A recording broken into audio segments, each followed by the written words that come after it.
What's the draw of going to these festivals? I've admittedly have never been to one. I can't imagine wanting to go into the desert to listen to music. Basically, it's a festival that's a temporary metropolis dedicated to like community and art and self-expression and self-reliance. That's the idea, which AKA drugs. If anyone is, yeah, AKA drugs and dressing up like a maniac. But go ahead.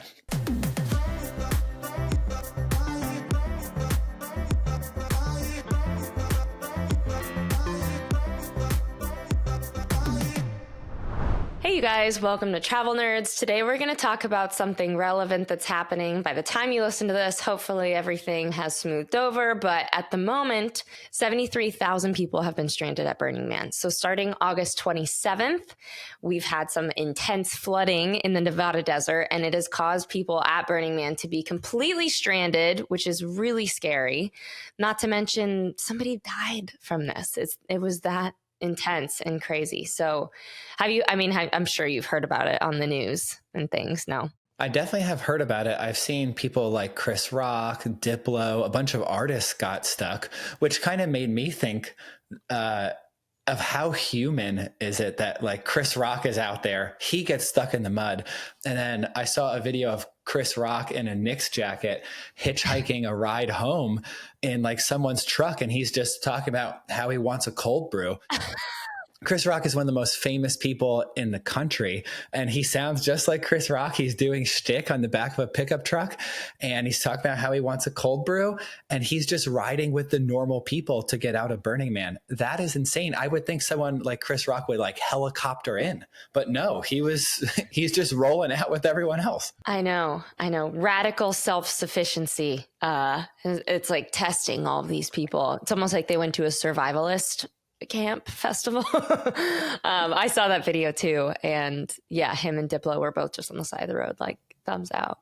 It's pretty crazy. It all started because of this hurricane on the West Coast. And then climate activists blocked the only road leading into Nevada's Black Rock Desert where it is. So it's pretty terrifying. If you see the video footage, if you see all of these people, like they're knee deep in mud, it's pretty brutal. They can't do anything with like the bathroom situation. They're not giving anybody any water or food, or the resources are just, that's scary to be put in this situation where all you wanted. I mean, these people that go to Burning Man, not to put everyone in a box, but it's kind of just like a big festival where you get drunk and do drugs. So it's kind of insane that they went just for a little party. And then next thing you know, they get stranded in the desert. It's a lot.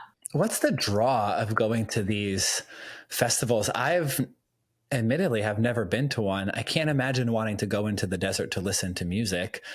Would you ever do this? Have you been to something before? Kind of sell me on the experience.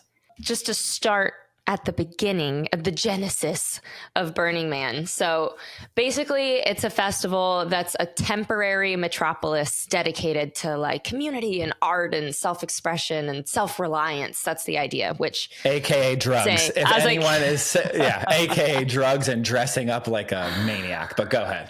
So it's a 6-day event in the Black Rock Desert. Every year they torch a 40-foot effigy of the man, quote unquote, right before Labor Day.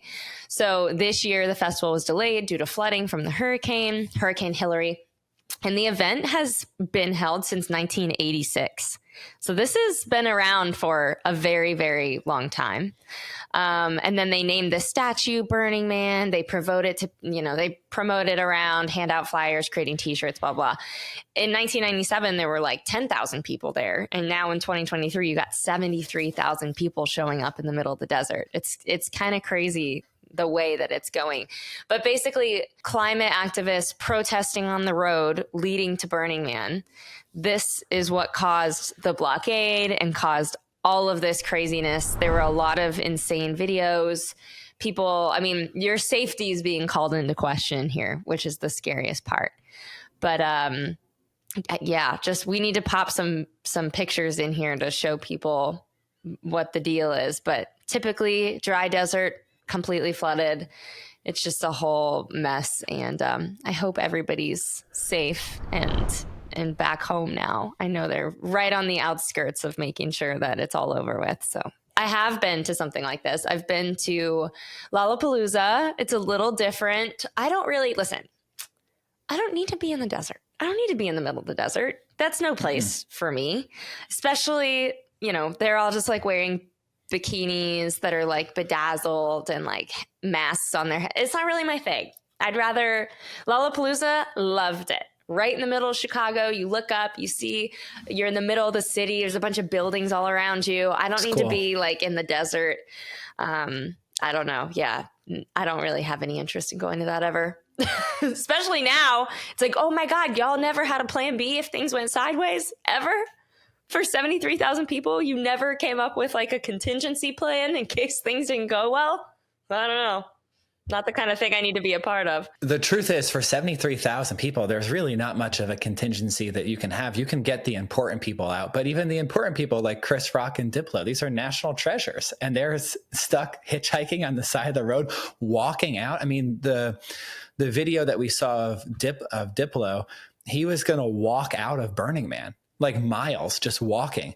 Mm-hmm. That's totally insane that he doesn't have people. He's also alone. Like, where's the rest of his team? I don't know. The entire thing was kind of weird. Oh, he's not alone. There's so many videos of him like living his hitchhiker life. There's no way he's alone. Yeah, but I'm saying like most people have like managers, team members, production crew, but did Diplo was he solo dolo just walking with Chris Rock on the side of the road? No way. There's no way. That would be insane.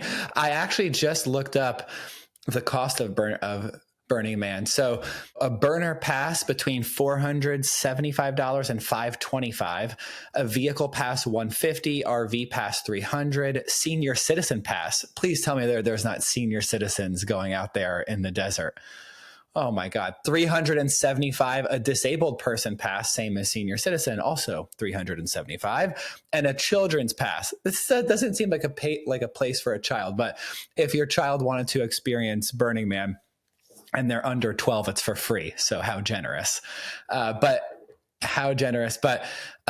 the interesting part is, I guess, including in the ticket price, you need to factor in transportation, food, camping, gear, all that stuff. So the cost of attending Burning Man, and people can weigh in and tell us if this is right or wrong, it's typically between $1,000 and $5,000 per person. I would assume there's a bunch of different ways you can do it. You can go really high end and stay in a nice RV, or you can kind of like slum it out and just try to like skate by. None of this seems appetizing to me, especially when I have a Sonos throughout my house and that thing sounds amazing while I'm cooking a steak. I will sit right on my couch with my dog, listen to all the music with a filet mignon. Thank you. No Burning Man for me. You've been quite bougie on this podcast lately. I'd rather have a filet mignon with my dog in my home. Yeah, I hear you loud and clear. Hates Outback. So sorry it went off about that. I didn't know you were too good for it. This is news to me. Oh, yeah. Well, see, the only problem is this episode is going to come out before I rip Outback. So anyway, you're going to have to tune in for the end of the month to hear me and Connor just absolutely disagree and go to war. Our first big disagreement has been about Outback Steakhouse, which is fun. And but this will come out before I just rip Outback, which is, I would say, goes under the bucket of trash. So as like 73,000 Burning Man festival goers were braving the elements, rumors of an Ebola outbreak sent like panic throughout the entire desert city. So it was another wild conspiracy theory created by, they say created by Twitter, but it's on X Twitter. Now. X. Ebola outbreak confirmed at Black Rock City. It is recommended that all Burning Man attendees remain in their dwellings until further notice. So they basically just created a fake, this is fake news. And then a local sheriff in Nevada was like, this is completely not true. This is a wave of misinformation. And X turned this into a giant thing and widespread panic. So that's a whole other side of the things. And other conspirators saying that there had been multiple deaths within Burning Man from the disease and all this stuff. So, we could talk about it all day. I feel like we're not going over the specifics of it, but basically this is what happened at Burning Man. This is really scary. And the thought that you can pay thousands of dollars to attend an event that's supposedly quote unquote like bougie and elite, and then just get trapped in the desert with nowhere to go to the bathroom with your ankles in the mud for days. It's kind of scary. It's like Fire Festival, but not at all. It's like what actually happened at Fire Festival, what it turned out to be. But real life, there actually was, it was like a real life disaster. So do you know that the Fire Festival guy's back? Billy McFarland? Yeah, he's out of jail and he's making a new business to try to, I guess he has to pay restitution on some of the money that he stole. And he's out there trying to make a new startup and a new business. And he wants to do right and pay people back. I listened to him on a podcast that he was on. He was actually on My First Million. And he was very charming, very smart, as you could imagine someone that pulled that off was. And they were kind of kicking around some ideas for a business, but Billy is back and he's lending out his services to the highest bidder. Oh my God. Infamous Fiasco Fire Festival relaunches and is already sold out. No. December of 2024, somewhere in the Caribbean. How long did he go to jail for? He did a little stint, but it doesn't say how long. I think it was like a few years. That festival cost investors tens of millions of dollars. At least 8 lawsuits followed. McFarland was sentenced to 6 years in jail for fraud and ordered to pay $26 million in restitution. He was released after 4 years, though. Could you imagine having to pay 26 mil in restitution? I just Googled the consequences of not paying your restitution can vary depending on the specific circumstances of the case. However, in general, the following can happen. You can be held in contempt of court. This is a criminal offense that can result in fines, jail time, or both. So you could actually go back to jail for not paying, which is interesting. Your probation or parole could be revoked, which means you return to prison or jail. Your wages can be garnished. I feel like that's probably the most likely path. This means that a portion of your paycheck will be taken to pay off the restitution debt. Your assets can be seized. He probably doesn't have anything. You can be denied government benefits such as food stamps or housing assistance, and you may have difficulty getting a job, renting, or a place to live. So there's a few paths if you don't pay restitution where you end back up in jail. But this guy, Billy, I mean, I'm nervous about paying our student loans, which are in the 6 figures. I can't imagine having a $26 million nut. How do you make it? I mean, you've been in jail for the past 4 years. Nobody trusts you anymore. You probably did get a bunch of your things seized already. How are you supposed to make $26 million? Americans love a comeback story. He's very charming and convincing. So I would say just on the law of averages, and he'll take so many shots on goal and he has a big platform, he will get somebody to pay him some sum of money. Will it get to $26 million? You have to make a pretty big business to get to 26 mil. That's a legitimate business. But so this thing, Connor, is coming back and it's backed by Billy McFarland? Yeah. December of 2024, somewhere in the Caribbean. So all right, let me ask you this, since, we've had a few people ask us about travel nerds doing some content for their destination or their hotel. If Billy comes, let's say he offers us $10,000 to shoot a package. Okay. Are you and I going to Fire Festival 2.0? God. Are we getting paid? Or no. We're getting paid? We're getting paid. Say Billy, he's a fan of the pod. He gives us $10,000. You and I chop it. I'll give you 6. I'll take 4. I mean, yeah, I'll go, but we got to have a backup plan in case things go south. You know what I mean? I know. I don't trust this man as far as I can throw him. And he looks like a big guy. So, yeah. Well, this Burning Man thing is insane. I mean, in terms of the insanity around music and around just like being in that collective experience, it's not necessarily for me. I'm not a big concert guy, but I did see a video of just these maybe like teenagers, young adults, just absolutely melting down at a Taylor Swift concert. Taylor Swift starts singing. They're like trying to guess the song. And one of the girls falls to the floor because she hears one of her songs.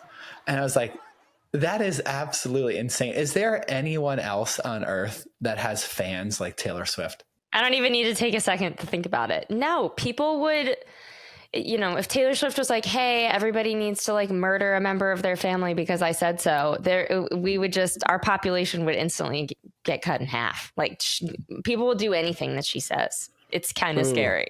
People are selling her rain from the concert on the internet for $300 in a jar, and people are buying it. It's like Taylor Swift, she kind of runs the world. If she ran for president, Jesus, whew, we got all these kids that are newly becoming 18. Taylor Swift to be president tomorrow. Do you know what? But kids are so lazy these days that even if all the Swifties voted in mass, well, I'll say this, even if all the Swifties had the good intentions of voting for Taylor Swift, that generation is so disengaged from politics and culture. They don't vote at all. So no, even Taylor Swift, you think so? 100%. Listen, I just talked to a 23-year-old chick after Pilates. We were like kind of shooting the shit, and this woman couldn't even hold a conversation. There were like 6 of us kind of like putting our socks on and like chatting after Pilates, and people were trying to like engage with her. She couldn't even hold a conversation. She was just like glued to her phone. Her phone was the only way that she could get through the next like 60 seconds of her day. It's insane. And I've seen this happen a lot with younger people, and I feel a little bit boomerish, but there's guilty. But tell me that I'm wrong, that people from the age of like 16 years old to 22, 23, they can't hold conversations. They don't really know how to talk with people. It's insane. It's because when they were 3 years old, they got an iPad shoved in their face to shut up. Of course they're going to rely on their phones. I don't know. I kind of get it. I am grateful that I'm not one of those people. I can leave my phone at home and go run a bunch of errands, and I'm not like lost without it. But we kind of, it's not all their fault. It's not like we've put a lot of attention in the past 20 years on like being outside and playing with your friends. Like everything's about, you're going to do your homework on your laptop.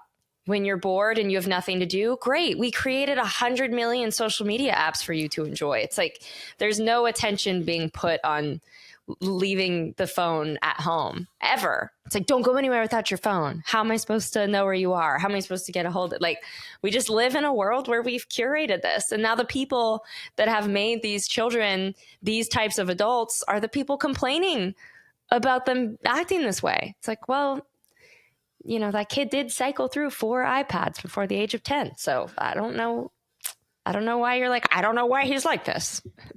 It's a really good point where the parents, are probably the root cause of it, because they just don't know how to deal. They don't have the time. So they just shove in electronic. But these are the same poor kids that don't know how to talk with anyone, probably don't have a lot of problem solving skills, and they're out stuck in the mud at Burning Man. So it's not great. No electronics. Could you imagine you're just feeding for your cell phone, but your cell phone runs out of juice? I actually would imagine that for some subset of people in Burning Man, having their cell phone be dead and out of juice was probably equally as bad as being stuck in the mud. I'd like to take a little trip without my phone. That'd be nice. I've always wanted to go to Vietnam and do one of those detox retreats where you just do like yoga and drink like wheatgrass shots all day, and you just kind of get to zen out and not have your phone. I would love that. All right. So you and I have a trip coming up. Why don't we do 48 hours off the grid, no cell phones, no emails? You want to do it? Does that mean you get to take pictures? Or do you literally leave your phone at home? I'll bring my Canon. There we go. No way to text on the Canon. All right. You cannot text. You want to do a little 48-hour detox? Yeah, bring it. Yeah. I'm not like super bad about it. I can go an entire day without, I'm like, oh shit, I haven't checked my phone at 6 p.m. I know. I was so annoyed when I sent you that YouTube video and you just ghosted me. And then yesterday I asked you to watch it and then I got no reaction. So honestly, I don't even. Oh my God. Honestly, isn't me you not are the watching it worst. better than me watching it and not responding?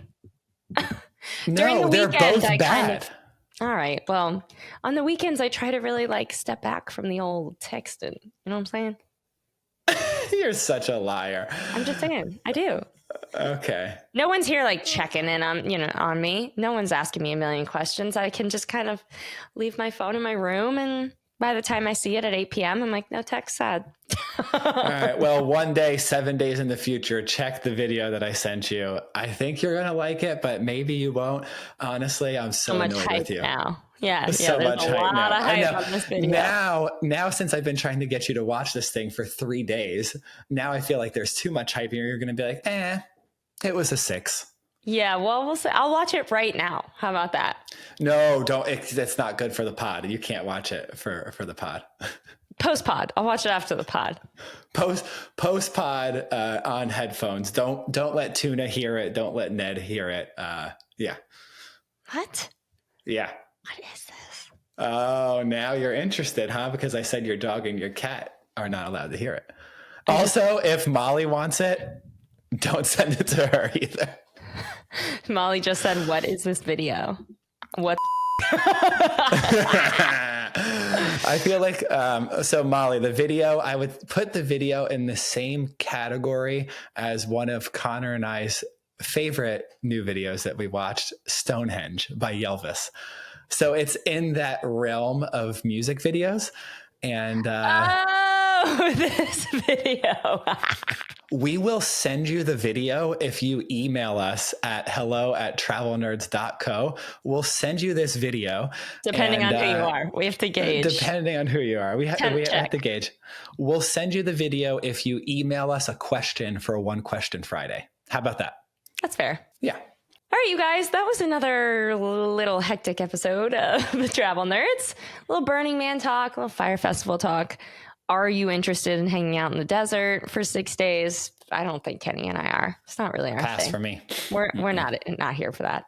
But if let us I'm know. paying, hold on. This is just the rule. If I'm paying $1,000 to $5,000 to do anything, it better have turn down service and chocolate on my pillow at night. That's all I'm saying. And if anybody is interested in our How to Be Bougie course, Kenny is going to create a masterclass for the people.